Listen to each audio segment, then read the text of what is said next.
Sarah said we're going to wrap up motives today. Our mission here at Mosaic is to unite people in the way of Jesus. So that's our way of saying that we exist in a divided, frantic, tension-filled world to swing wide the welcome of God and to help people find Jesus and follow him, consider him, know his ways. And so we are here to unite people in the way of Jesus.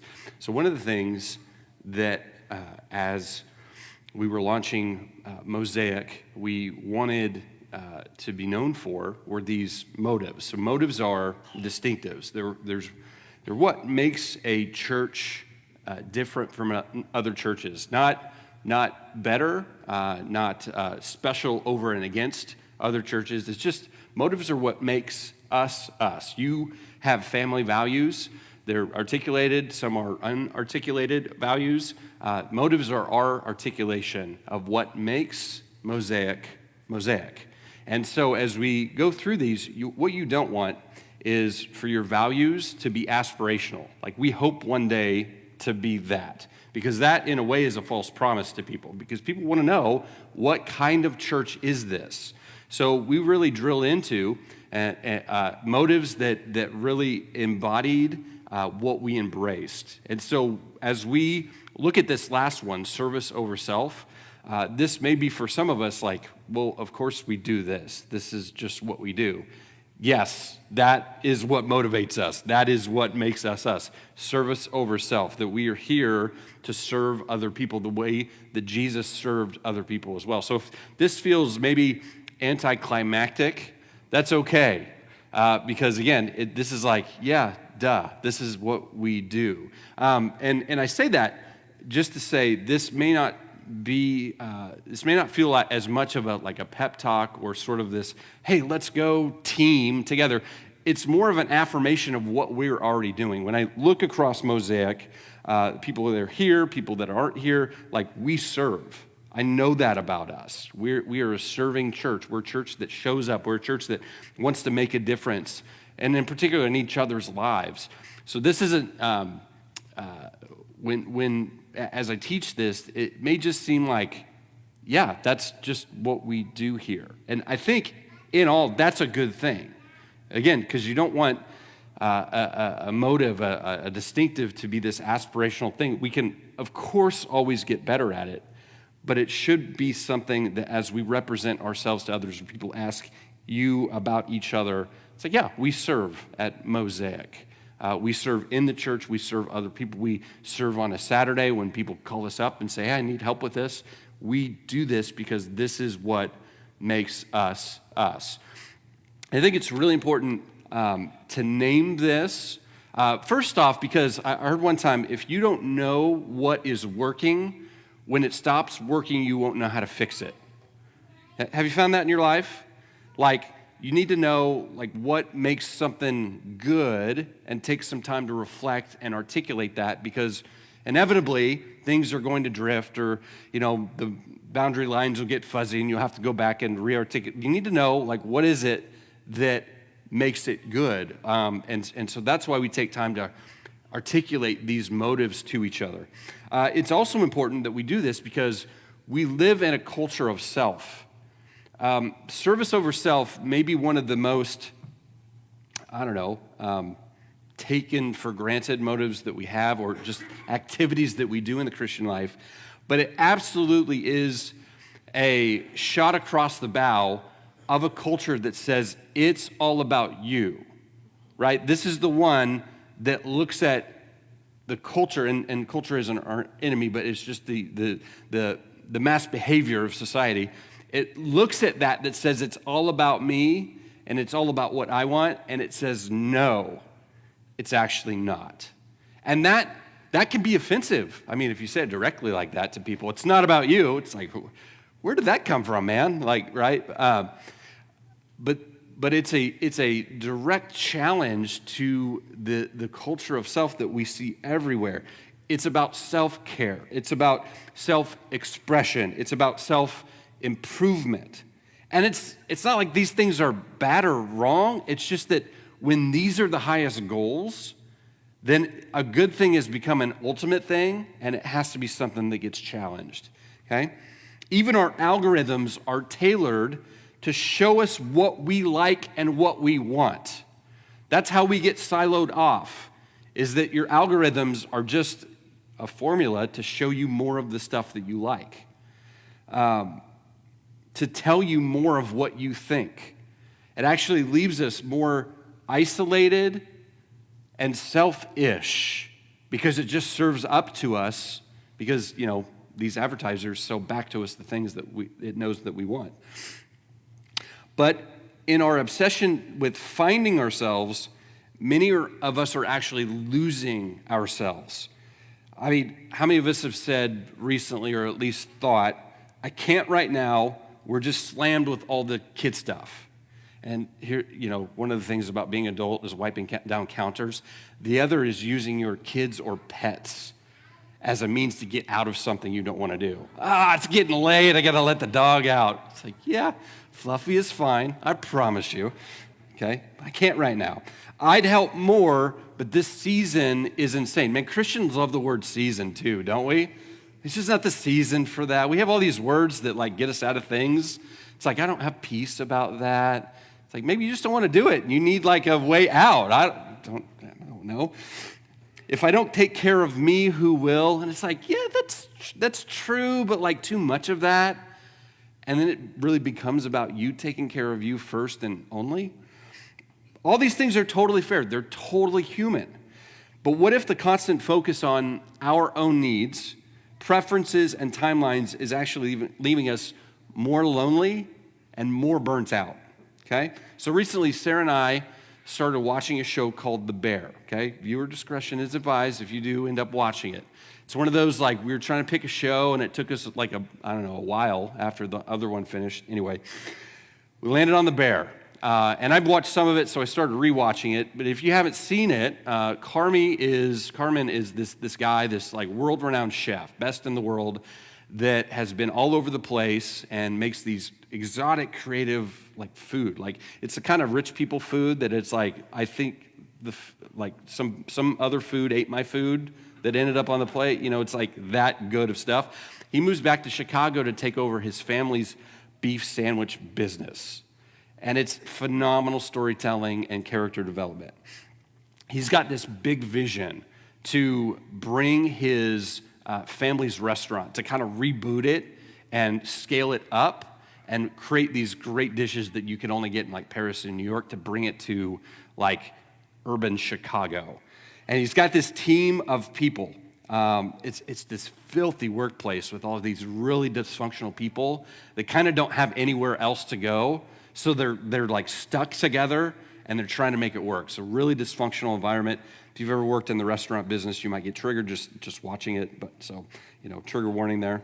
But here's the deal. Carmi could see himself as this chosen hero to bring his family's name into glory and to be this chosen one. Americans love this chosen one narrative, the hero arc narrative of there's this person. We all love seeing ourselves as this person. What's really interesting about The Bear is Carmi doesn't see himself as the chosen one. He knows he's got a dysfunctional family. His team is really messed up. His restaurant just got a C rating in the first season, which is terrible.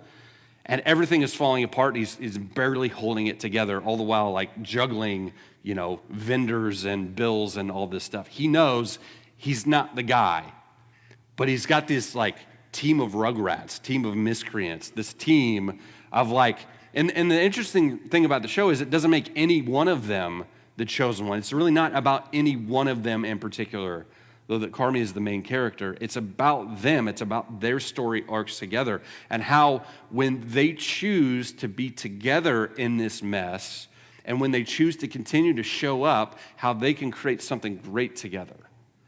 It's really, really fascinating because it cuts against the arc of a lot of storytelling in a really holistic and, dare I say, gospel way. It's storytelling that shows us growth and redemption comes through setting aside our specialness and our selfish preferences to work towards something really great. and instead choosing perseverance, humility, and working together over and against the self. There's deep meaning in setting aside our own, what's called, like Gen Z has this brain rot distinction called main character energy. I don't know if you've heard about this, but it's this idea, pervasive in our culture, they just gave it a funny name, to see yourself as the main character and everybody else as a non-player character, non-playable character in your story arc. And this, like, the bear and the gospel of Jesus cuts against that and says, you're great, you're just not that great. You're special and unique, you're not that special and unique. Because the world is full of special and unique people. And it's not this zero-sum game where there's only one of us that gets to be great. It's that all of us, like together, working together, preferring one another, setting aside our preferences, showing up when it's hard and when it's tough, and when there's awkward conversations that have to happen, and we keep pressing through that, then we can actually pull out greatness in other people. Okay? So, in Mark 10, Jesus probes this quite a bit. Mark 10, he is still, Jesus is in his earthly ministry, and his followers are still really kind of confused about what's going on, but he's starting to need to wrap some things up and really drive home some points on his ministry. So here's what it says in verse 35 of chapter 10. Then James and John, the sons of Zebedee, came to him. Teacher, they said, we want you to do for us what we ask. What do you want me to do for you, he asked. They replied, let one of us sit at your right hand, the other at your left hand in glory. You don't know what you're asking, Jesus said. Can you drink the cup I drink or be baptized with the baptism I am baptized with? We can, they answered. They're like teenagers, honestly. You see these old man pictures of the disciples. They're like 17, 18. This is a 17, 18-year-old answer. Jesus goes, can you be baptized with the cup? Yes, sure, Jesus, sign us up. He's like, oh my goodness. Oh my goodness. Jesus said to them, you will drink the cup I drink and be baptized with the baptism I am baptized with. But to sit at my right or my left is not for me to grant. These places belong to those for whom they have been prepared. When the rest of the disciples heard about this, they became indignant with James and John. Jesus called them together and said this, you know that those who were regarded as rulers of the Gentiles lord it over them, and their high officials exercise authority over them. Not so with you. Instead, whoever wants to become great among you must be your servant. Whoever wants to be first must be slave of all. For even the Son of Man did not come to be served, but to serve and to give his life as a ransom for many. So the backstory of this is that these two brothers on Jesus' team, on his squad, come to him and go, the left and right, the places of honor when you come into your kingdom, you come into final glory, like you're ruling the whole world, can we get your top spots, one on each side? And Jesus is like, really? You think you can handle that? And they're like, oh yeah, sure, Jesus. We've been with you a whole 3 years by now. It's like, okay, no. You're going to go, this baptism that I'm the suffering that will entail being a follower in this cultural context, you're going to go through that, but I can't give you the left and right. And then these two guys come back to the rest of the 10, and the 10 are furious with them. They're like, we can't, because if they're the ones at the left and right, everybody else is lower on the totem pole, right? They're lower in the pecking order. And so the 10 are the ones being ruled over. And so they're furious. They're like, you think you're better than us? And actually, I think part of it is they didn't think to ask Jesus first. They're upset. If somebody asks a really good question, you're like, I was about to do that. You're like, that belongs to me. I think there's some of that competition in there too about not only do you want to be my boss forever and ever, amen, you asked before I did, and that was totally my idea. You heard us talking about that, and you got to him first. So I think there's a lot of that going on. But basically, the idea is that Jesus says, you want to be great. You're trying to grab greatness the way of the world. You're trying to be the main characters in the story, and I'm telling you what, you want to be great? Become a servant. You want to be the greatest? Be the servant of all. In Philippians, that's what it talked about, and Paul goes into a lot of detail in the letter to the Philippians, where Jesus has all authority. He's been raised to the highest position because he took the lowest form. God became flesh and submitted himself to death to redeem the whole world. He went the lowest, so he's rising to be the greatest. And that is the way of Jesus. People want to take greatness for themselves, so they control and they manipulate, and they try and do what the disciples are doing here, where they jostle and jockey for position and power. And Jesus says, not so with you. That's the way everybody else does it. The kings and the prime ministers of the world, the politicians, all the corruption that business and government and all the way of the world that it entails. Not so in the way of Jesus. The way of Jesus is service. If you want to know, like Jesus said when he was asked, what is the greatest commandment? The first and greatest is to love God, and the second is like it, love your neighbor as yourself. If you want to know what love looks like, because it's easy to go, I love people. Do we love people? I love the poor. I love the needy. Do you? Because what are their names? What are the names of the poor that you love? What are the names of the orphans that you serve? What are the names of the people that you're in their life saying, I'm available? If you want to know what love looks like, it looks like serving. And if you want to know if you're really a servant, you can check your heart when someone actually treats you like one. When someone actually calls you up and says, can you do this thing? Can you be here then? And they ask when it's the most inconvenient a lot of times. Like, sometimes it doesn't always happen like that, but if you want to know if you're great in the kingdom of God, what does your heart do when you're asked to go a little bit beyond your comfort zone, or a little bit beyond your time commitment, a little bit beyond what you want to do for yourself? That was my time. That was my money. That was my Netflix binging evening. That was mine. And when people ask you to give that up for something greater than yourself, what does your heart do? Because then it's in those moments when you can tell, do I actually love people the way of Jesus? Do I actually serve people the way of Jesus? Okay? 1 Peter, I'm going to go into two scriptures today. So Mark chapter 10, 1 Peter 4. Peter writes to the dispersed believers, the Jewish believers that are scattered across the Roman Empire. And he says this, each of you should use whatever gift you have received to serve others. So you have gifts, and they're meant to serve others. You have gifts, you have talents, you have ability, you have resources, you have time, you have grace in your life given to you from God. What is it meant for? Is it meant to build a following, a platform, attention, riches? No, it's needed in this world, in this church, outside of these four walls, to serve other people, to serve others as faithful stewards of God's grace in various forms. If anyone speaks, they should do so as one who speaks the very words of God. If anyone serves, they should do so with the strength God provides, so that in all things God may be praised through Jesus Christ. When we serve in big ways, when we serve in little ways, it's so that Jesus gets the attention.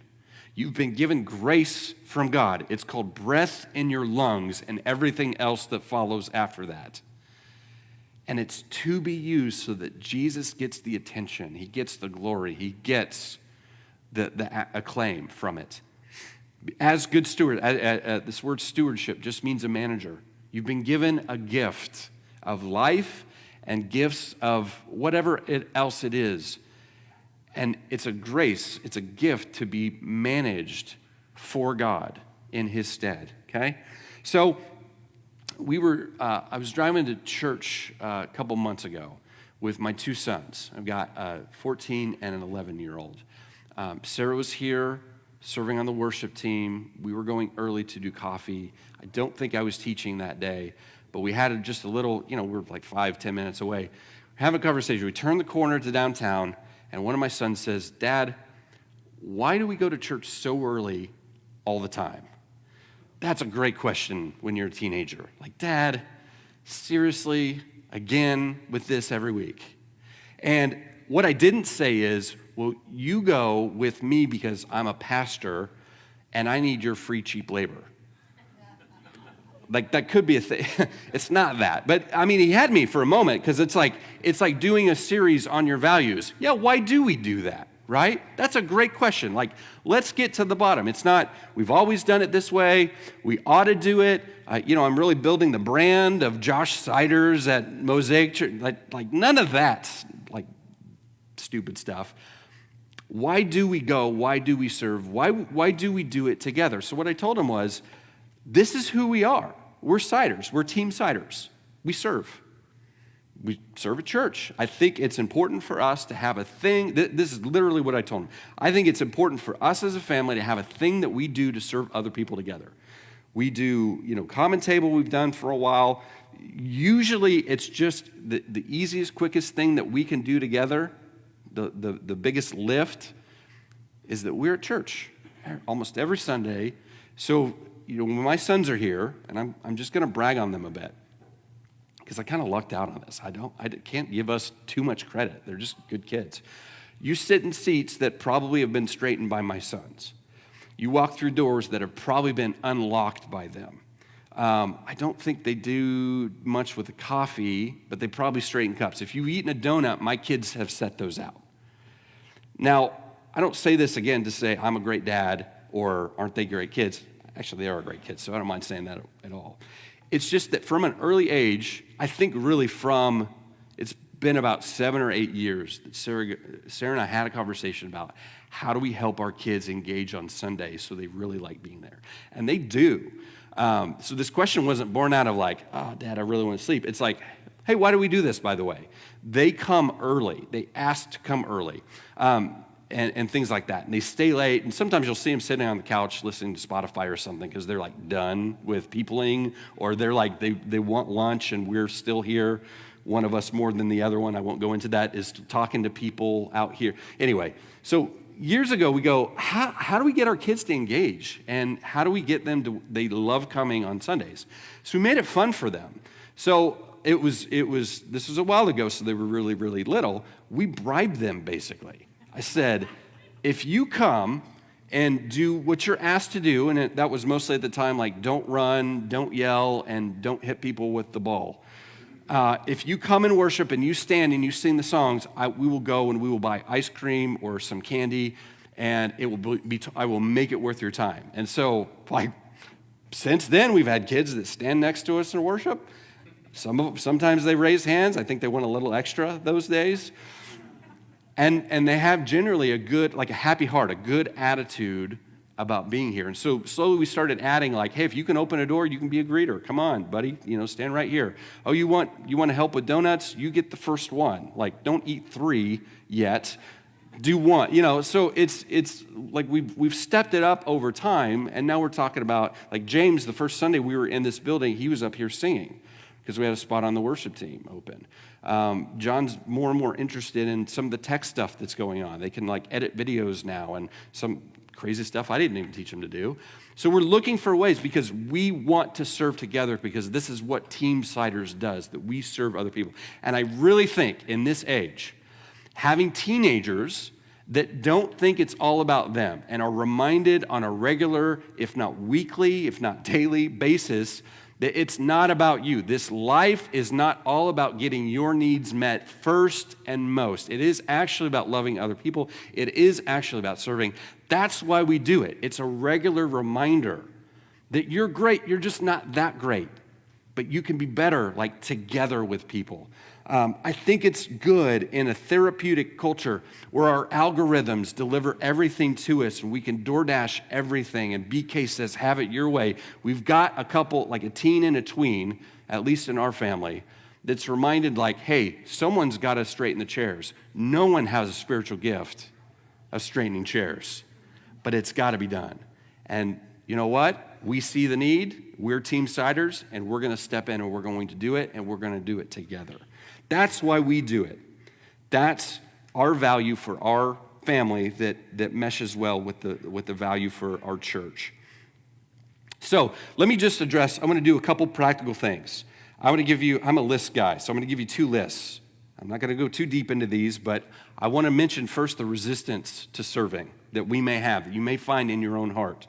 And then second, I want to give you 3 ways to embrace this motive of service over self. So first, resistance to serving. There could be an organizational resistance, like the church has made it really confusing to get involved.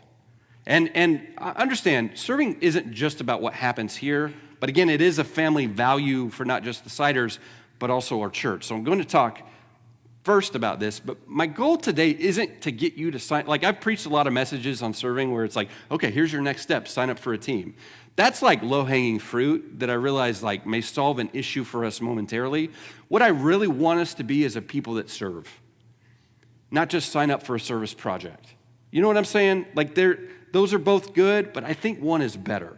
One bears longer-term fruit. So, resistance to serving. We've made it hard.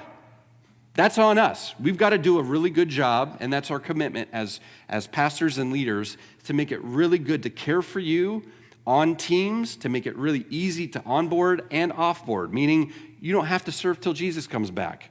There are times and seasons, I do love the word seasons. There are times and seasons to take a step back from serving. And we're like, try a different thing or use a gift in a different way.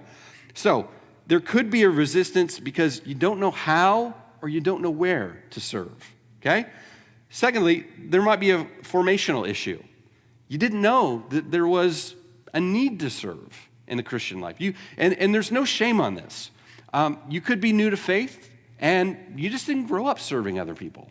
That's kind of the default in the American culture, right? And so you come to faith in Jesus, and you start hearing about how Christians serve other people. You go, that's nice for those Christians over there to serve other people. And we all need discipleship.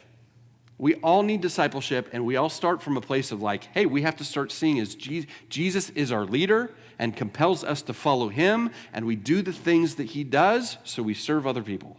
So there's no shame, there's no condemnation going, I didn't even know we were supposed to do this. But now you do, so there you go. Third, there's historical resistance. You've had bad experiences that have left you burned out.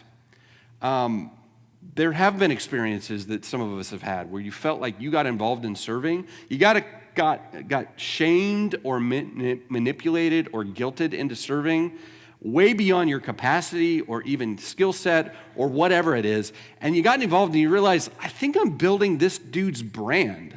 Or I think I'm building up this church's like thing for them. And I'm just kind of a cog in a machine. That doesn't feel good, does it? When you realize, like, I'm here to serve, but I feel like I'm being taken advantage of in this system. So there's a historical resistance to, like, is this that kind of church? For that, I would say you need to just rest for a season and actually see. Because I could tell you all day long, but you actually need to see if we're a healthy church where it's safe to get involved on a team and you won't be taken advantage of, okay? There's a personal resistance. You're tired, and usually that comes from like a lack of margin. You're overcommitted. Now, there are seasons where it is crazy. I mean, I have no idea how we planted a church. Like, we had a baby, planted a church, and had another baby. And there was a house and a dog and new jobs and all that stuff in there. I don't know who let us lead.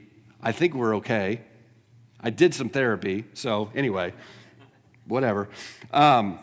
But like, there are seasons of your life where it's like, you go, in your early 20s, you're like, let's party. I can hang out till 3 a.m. and get up for work at 6.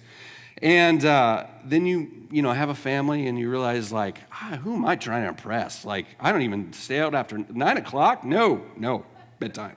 That's yeah. So there are seasons where it's like, we're kind of gonna, our margin has shrank. Now, what I would say is, what we need to do is build back margin where we can. If you're trying to build back margin by doom scrolling and binging content, that is not going to give you the margin that you need. how we want to live our lives is to have some margin, financial margin, schedule margin, attention margin, where I'm not always chasing dopamine hits. I want a little bit extra, as much as I can manage, because there are times where, people need something, and it's after work hours, or it's on a day off, or it's, I have 3 things I have to get done and an emergency, your emergency, and I want to figure out how to help, right? If you're running yourself ragged with being overcommitted, overscheduled, and actually not taking rest days or rest times throughout your week, of course you're not going to have any extra margin to serve.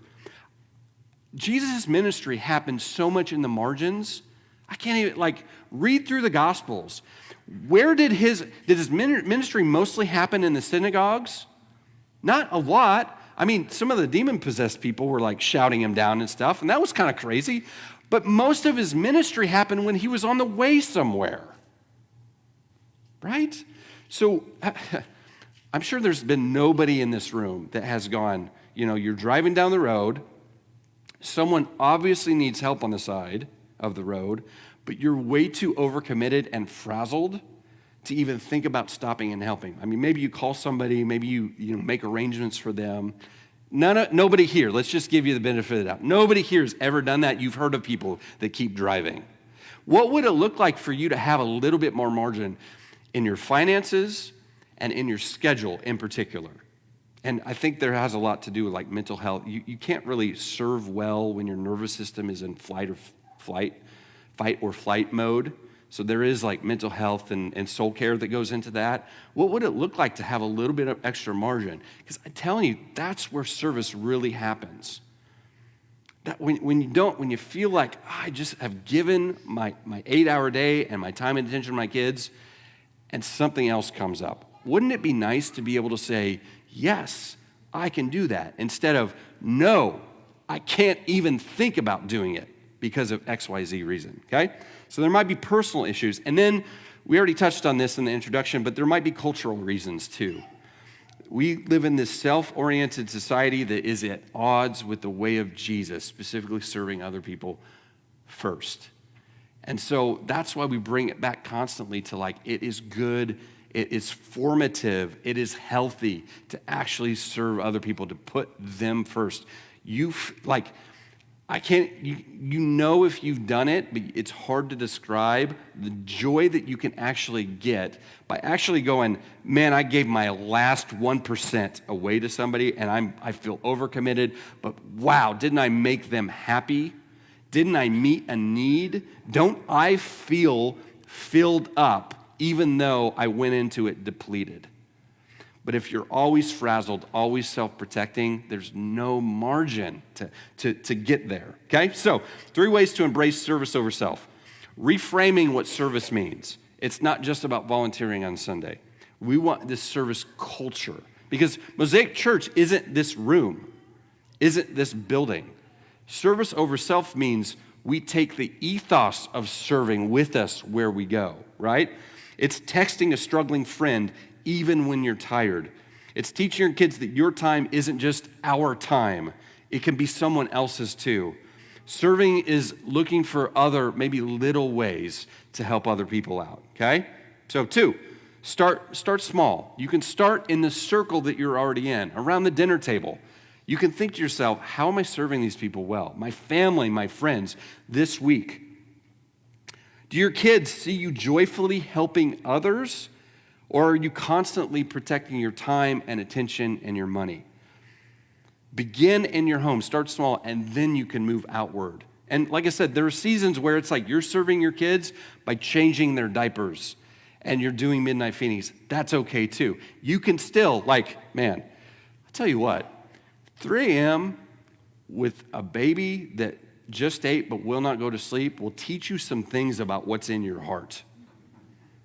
Parents, amen? You know what I'm saying? I don't think you have to go through that to figure that out, but it's I was mad at one of my sons one time, and I realized, oh, that's not him. He's a baby. That's me. There's anger in there that is undealt with. So anyway, that's a good lesson. And then 3rd, create a yes rhythm. Ask God each week, who is it that I could help? Could you put someone in front of me that I would not miss, that I could actually help with my limitations and my margin or lack thereof? Is there someone that I could help? Keep a loose grip on your calendar. Like I said, Jesus did ministry in the margins, and he did some of his most significant ministry outside the working hours of his calendar. Okay? So, couple objections. I know when you hear a message like this, and really what I don't want to come across as is any kind of shame or guilt or manipulation to get you to do something. I would rather you not do anything and heal from whatever it is that's causing pain, the pain of suspicion or like, okay, what's the angle?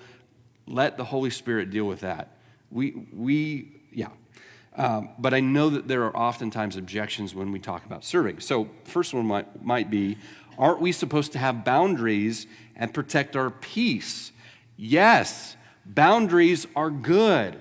Here's the deal. Those are your boundaries to maintain. The thing about a nonprofit, like a church organization, is we're always going to ask you to do things. I've been in situations where the church makes an ask, somebody signs up and then becomes really like, and it's nobody's really fault, but it's like they spent too much time doing a thing, and it's like they feel kind of used and like underappreciated. The thing is, like, nonprofits are always going to ask for volunteer time. They're always going to do that. Whether or not you enforced your boundaries in a healthy way, I want to really encourage you to take ownership of that for yourself. Yes, absolutely have boundaries. This is not a call to be a doormat or feel used and abused by a church in the name of Jesus. Like, that's not in the name of Jesus. That's not the way of Jesus. We want healthy teams with healthy rhythms of serving. And the thing is, the more of us that do it, this isn't a new concept. The many hands make light work. The more people that we have serving, the less it is for the people that are carrying a lot of the weight there. So Jesus rested, he got away, but even his rest was for refueling so he could get back in and serve people, okay? Pushback 2 that I could just imagine. Isn't this just another thing to do in my already busy life? I know, like I feel that, right? When I'm asked to do something extra or more. But the thing is, you don't have to add. You can look for ways, again, to serve those close to you, to build in that margin. We're not asking you to do more, but we're asking you to make the most of the time that you already have in the people closest to you. So I'm going to invite the worship team up. And why don't you stand with me? And I love this quote. I shared it a few months ago in our series on David. This is from James Hunter's book, The Servant. He says this, he'll use the word leadership. I just think like leadership is influence. So whether you lead yourself or your family or a corporation, we all have modes of leadership that we step into. The final test of leadership is, do you leave things better than you found them? Will your employees get promoted, have a better career, even have a better life because they spent a few seasons with you? Have they learned and grown as a result of your influence? Will your children be ready when they leave your home? Will they be effective parents, neighbors, coaches, spouses, and teachers? Have you done your job, Dad? How about you, Mom? Leadership is influence. The mark we leave on other people and the mark we leave on the organizations we involve ourselves with. We all leave a mark. Check this. The real question is, will people be glad you were there? Okay? So, as a next step, again, I've preached messages, I've heard all kinds of messages where the next step intuitively would be sign up to serve. No. I mean, yes, you can do that. That's fine. I support that. I really want us to ask more of the question, where do I feel friction in serving other people? Where do you feel the resistance in your heart when someone says, can you help? That's all I want you to ask yourself. I want you to ask God to speak to that question this week and then take whatever next step he invites you into, okay? Because this is more than just getting you to sign up for a service project. This is actually becoming a people who serve others well, okay? So I invite the communion service.